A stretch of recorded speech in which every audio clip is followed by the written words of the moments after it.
Welcome to our channel. Signal uses its own secure messaging protocol rather than RCS, but understanding the differences can help you make informed communication choices. Follow these steps to optimize your Signal messaging experience. Step 1. Download and install the Signal app from the App Store or Google Play Store on your mobile device. Step 2.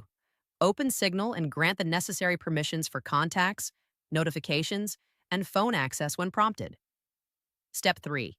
Verify your phone number by entering it and confirming the verification code sent via SMS. Step 4. Set up your Signal profile by adding a profile name and optional profile picture. Step 5.